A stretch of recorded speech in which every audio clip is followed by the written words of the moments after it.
प्रियात्मन, मेरे आत्मीय बंधु,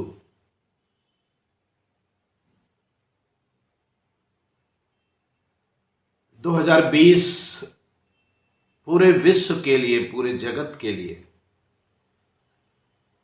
इतना कठिन रहा है कि कोरोना का ही शोर चारों तरफ, घर दफ्तर, बाहर भीतर, और वैक्सीन अभी तक कहीं नहीं आई। अभी अभी कई देशों से जानकारी आपको मिली होगी और कुछ दिनों से लगातार मिल रही होगी कि कोरोना का दूसरा दौर भी चालू हो गया। जो कोविड-19 एक वायरस है और इस कोरोना की फैमिली के अनेक वायरस, उनमें से कोविड-19 भी एक वायरस है। लगभग 1 वर्ष होने को है। इस स्थिति में वैक्सीन का इंतजार तो ठीक है, जरूरी है। सावधानियां जितनी भी बताई जा रही जरूरी हैं, लेकिन मैंने बार बार कहा है और आज फिर से आज के संबोधन में पुनः कहूंगा कि हमें प्रकृति की तरफ ही लौटना पड़ेगा। प्रकृति का प्रकोप अगर है तो प्रकृति के पास उसका हल भी है। प्रकृति के प्रकोप के हल को ढूंढने के लिए आपको प्रकृति के पास ही जाना होगा। बौद्धिक आश्रम में हम जो यहां रहते हैं या जो आते हैं, उनके साथ सूर्य की सबसे जो ताकत है, ऊर्जा है धरती में, जिसके कारण जीवन है, उस धूप के कारण, जिसकी वजह से ये सारा जीवन चल रहा है, उस धूप का समुचित प्रयोग हम नहीं कर पा रहे। केवल दुनिया के ग्रामीण क्षेत्रों में, मजदूरों, किसानों में इसका प्रयोग उचित मात्रा में किया जा रहा है। और तभी आप देख रहे हैं, आप पुनः सर्वे करा लीजिए कि ग्रामीण क्षेत्रों में जहां लोग धूप में लगातार रहते हैं, धूप में काम करते हैं, वहां कोरोना का प्रकोप ना के बराबर है। पॉजिटिव केसेस ना के बराबर, और जो डेथ हैं, मौतें हैं, वो ना के बराबर। तो जिस हर्ड इम्यूनिटी की बात होती है, जिस इम्यूनिटी की बात होती है, वो ऐसा भी नहीं कि वहाँ ये इम्यूनिटी बूस्टर खूब ले रहे हों, ऐसा भी नहीं है कि उन क्षेत्रों में तरह तरह के काढ़े पी रहे हों, ऐसा नहीं है। तो है क्या? हमने स्वयं अनेकों साथियों के बुखार, खांसी, जुखाम में ये प्रयोग किया है कि उसको घंटों फिर हमने धूप में कई कई दिन तक बैठाया, और उनके रिजल्ट बहुत ही चमत्कारी रहे। अब आप कहेंगे, जो ज़्यादा जानकार हो जाते हैं वो कुछ किताबें पढ़ लेते हैं, कुछ सुन लेते हैं और अपने को बड़ा विद्वान मान लेते हैं, तो कहेंगे कि विटामिन डी मिल जाती है धूप से, बस विटामिन डी की गोलियां खा लो। नींबू से विटामिन सी मिल जाती है, तो विटामिन सी की गोलियां खा लो। नींबू की जरूरत क्या है? ऐसा नहीं है। विज्ञान की खोज जब नहीं हुई थी, विटामिन डी की खोज नहीं हुई थी, अल्ट्रावायलेट रेज, इंफ्रारेड रेज और प्रकाश के जो विबग्योर में जो 7 रंग आते हैं उनकी खोज नहीं हुई थी, तो मैं आपसे पूछता हूं, आप सदियों पुराने संस्कृति को उठा करके देखें, अपने बुजुर्गों से सुने और सुना होगा कि घरों घरों में अचार को ठीक रखने के लिए कहाँ रखते थे? अंधेरे में नहीं, पंखे के नीचे, तब तो पंखा भी नहीं था, हाथ से डुलाते होंगे, नहीं, कहाँ रखते थे? धूप में। माताएं बहनें कहती थी कि धूप में अचार रखो, धूप दिखा दो। तो धूप के गुण को हमारे पूर्वज जानते थे, धूप की क्षमताओं को वो अच्छी तरह जानते थे। और अचार की ही बात क्यों, अनाज कहाँ डाला जाता था जब उसमें कुछ खराब होने की संभावना होती थी या होने लगता था, खराब हो रहा होता, उस स्थिति में धूप में डाला जाता था। दालें धूप में फैलाई जाती थी, बाकी अनाज तो केवल कीड़े मकोड़े ही नहीं मरते थे, जिसको बाद में विज्ञान ने खोजा, बैक्टीरिया, वायरस, फंजाई, ये सब भी तो तब भी थे जब विज्ञान ने नहीं खोजा था।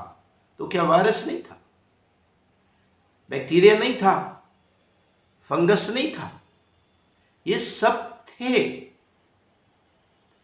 और सूरज की धूप थी, सूरज से ही तो धरती में जीवन है।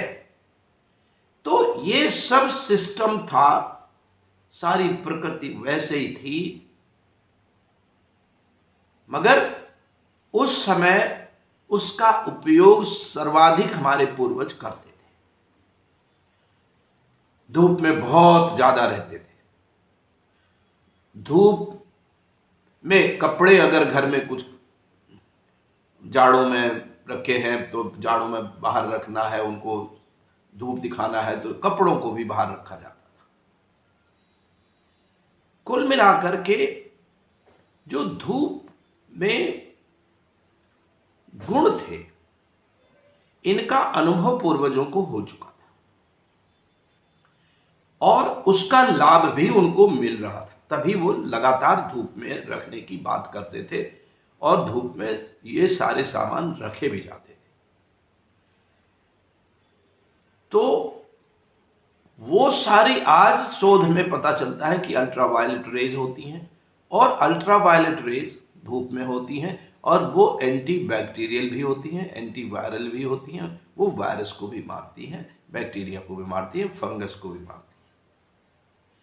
केवल विटामिन डी की बात नहीं है, ये जो तमाम गुण हैं धूप में, वो पहले भी थे, आज भी। आज क्या है कि अपने बच्चों को लोग कह देते हैं कि धूप में जाओ, धूप में मत जाओ, धूप में मत खेलो, घर में आ जाओ, छाए में बैठो। तमाम तो मुझसे कहते रहते हैं कि मैं बहुत समय धूप में बैठता हूँ, मुझसे कहते रहते हैं कि अरे आप धूप में खड़े हैं, इधर आ जाइए, थोड़ा छाया में आ जाइए। ये जो सोच है, ये हमें प्राकृतिक प्रकोपों की तरफ ले जाती है, बीमारियों की तरफ ले जाती है। तरह तरह की विषाणु जनित बीमारियां बढ़ती हैं।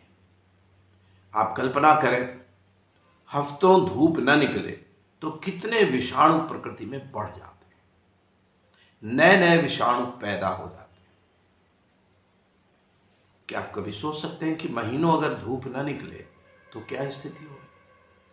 इसका मतलब धूप की जो विशेषता है उसका प्रयोग अब हमको करना चाहिए और लगातार हम बौद्धिक आश्रम की तरफ से अपनी ओर से इस पर जोर दे रहे हैं और लोग लाभ उठा रहे हैं।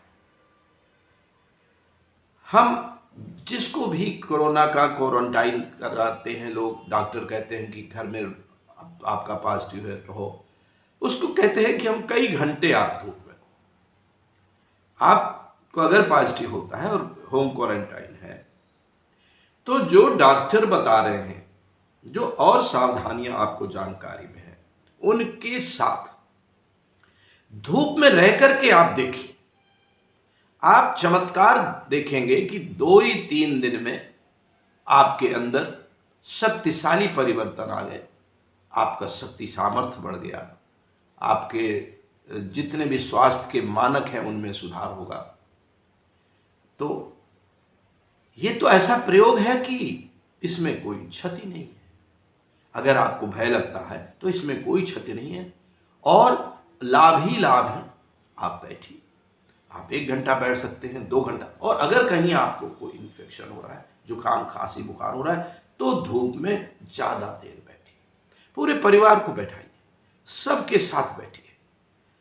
धूप के अलावा बाकी जिन उपायों पर आप जोर देते हैं, उनके सहारे तो 1 वर्ष दुनिया ने गुजार दिए और भयातुर बैठे हैं घरों के अंदर।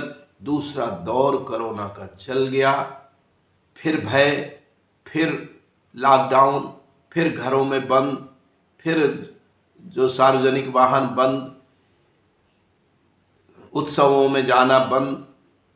आखिर जीवन यापन होगा कैसे? महामारियां स्पेनिश फ्लू के रूप में, भयानक रूप में दुनिया ने पहले भी देखी हैं। स्पेनिश फ्लू को भी देखा जिसमें करोड़ों लोग दुनिया में मरे। कोरोना के समय भी ये देखा गया है कि जिन क्षेत्रों में धूप कम गई है, जिन बस्तियों में धूप कम होती है, वहां इन्फेक्शन ज्यादा मिला है, डेथ रेट भी ज्यादा हुआ है। तो प्रकृति की ओर चलना होगा। प्रकृति ही सबसे बड़ा डॉक्टर है और प्रकृति में सूर्य से बड़ा डॉक्टर नहीं है, सूर्य से बड़ा वैद्य हकीम नहीं है। ये सारा जीवन सूर्य से है और सूर्य हमको धूप के माध्यम से, उसके अंदर जितनी भी किरणें हैं उनके माध्यम से ये जीवन देने का काम करता है। तो फिर से अधिक जितना समय आप दे सकते हैं धूप में रहने का दीजिए। आप घर, बाहर, दफ्तर, जहां भी जाते हैं, आप कोशिश करें कि धूप में रहें। जब भी मौका मिले, अवसर मिले धूप में खड़े होने का, आप धूप में खड़े हों और सुबह शाम कोशिश करें कि कम से कम कपड़े पहनकर, अगर धूप में रुक करके मालिश करा सके, मालिश अपने हाथ से कर सके, तेल लगाकर कर सके, तो धूप का एब्जॉर्प्शन अधिक होता है। आपने देखा है कि छोटे बच्चे जब जन्म लेने के बाद कुछ महीने के होते हैं, 1 आध साल तक, 2 साल तक, 3 साल तक, उनको माताएं, दादियां कहाँ मालिश करती थी? धूप में ले जा करके उनकी मालिश होती थी। तो सब वो जानकार थे।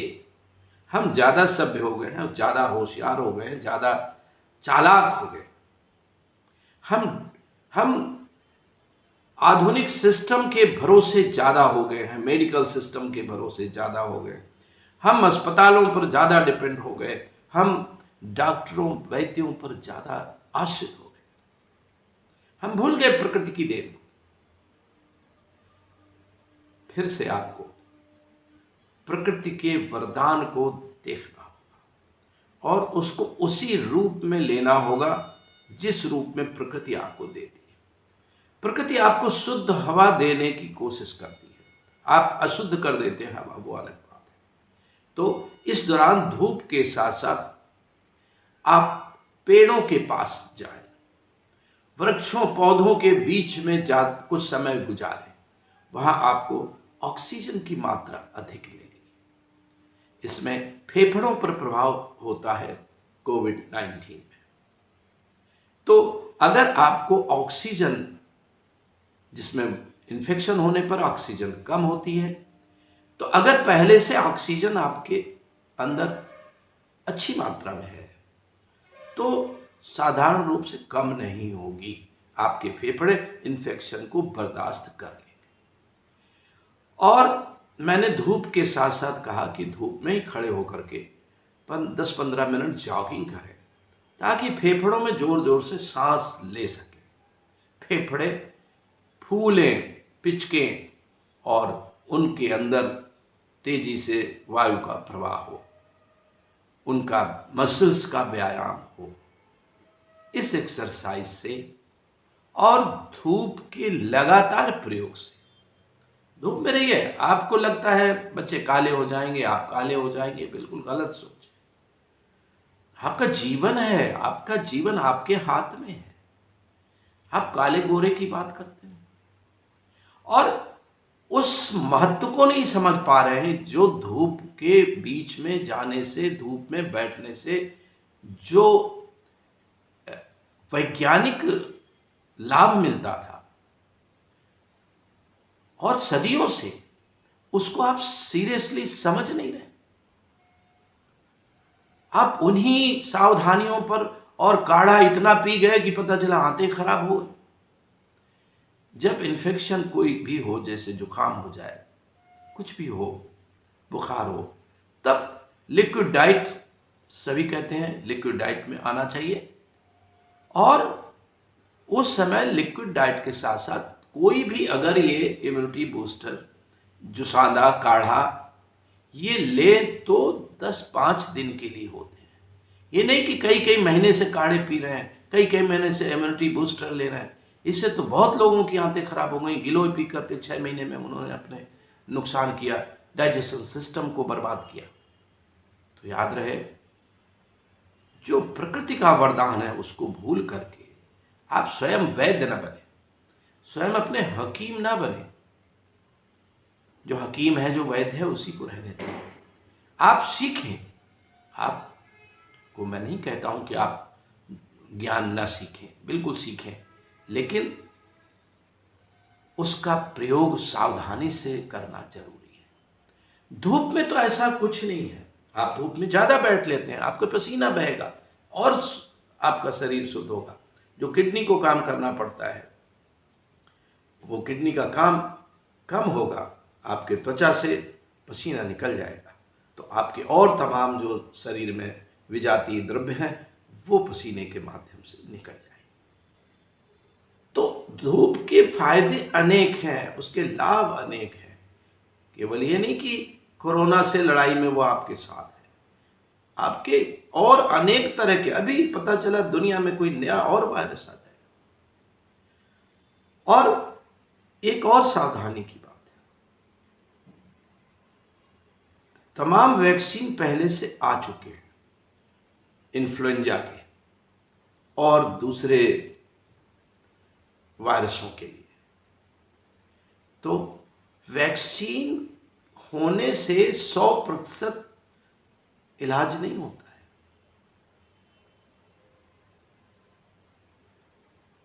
उसका 100% लाभ नहीं मिलता है। तो दुनिया वैक्सीन के इंतजार में बैठे, कोविड-19 जिसको कोरोना नाम से ज़्यादा बोलते हैं, उसके इंतजार में कि हम वैक्सीन आ जाएगी तो जैसे दुनिया बदल जाएगी, परिवर्तन होगा, कुछ सुधार होगा और कह सकते हैं कि बहुत अच्छा सुधार होगा। लेकिन तब भी धूप का सहारा आपको लेना पड़ेगा। प्रकृति का सहारा लेना ही पड़ेगा, ये आप मान के चलिए। आपको प्रदूषण कम करना होगा। प्रदूषण कम नहीं करेंगे, शुद्ध वायु दुनिया में नहीं आएगी तो तरह तरह के वायरस आएंगे। धूप में नहीं रहेंगे तो उन वायरस से मुकाबला आप नहीं कर पाएंगे।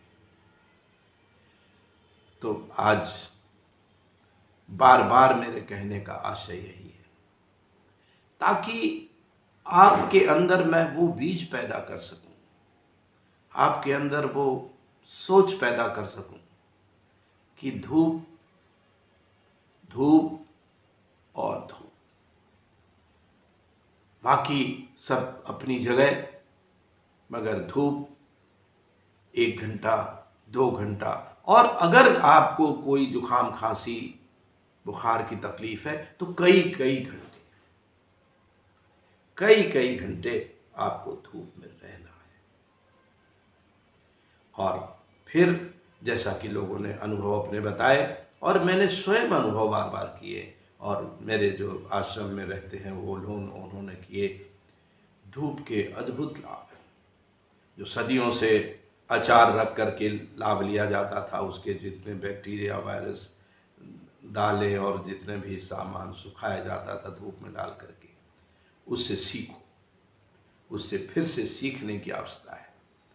और मैं समझता हूँ कि इसको गंभीरता से आप सब जो भी सुन रहे हैं वो लेंगे, और इस मेरे संबोधन को आप अधिक से अधिक लोगों तक पहुंचाएंगे, मानवता का कल्याण करेंगे। जो भारी विपत्ति में मानव समाज अपने को महसूस कर रहा है, उसकी उस विपत्ति को कम करने में आप अपना योगदान देंगे, अधिक से अधिक लोगों तक कि धूप में रहो, धूप जीवन है, धूप तमाम वायरस बैक्टीरिया का दुश्मन है, धूप आपका साथी है, और धूप के साथ आप अपना आगे का जीवन सहज रूप में चालू रखें। आपको बहुत बहुत शुभकामनाएं है, और विश्वास है कि आप गंभीरता से लेंगे इसको।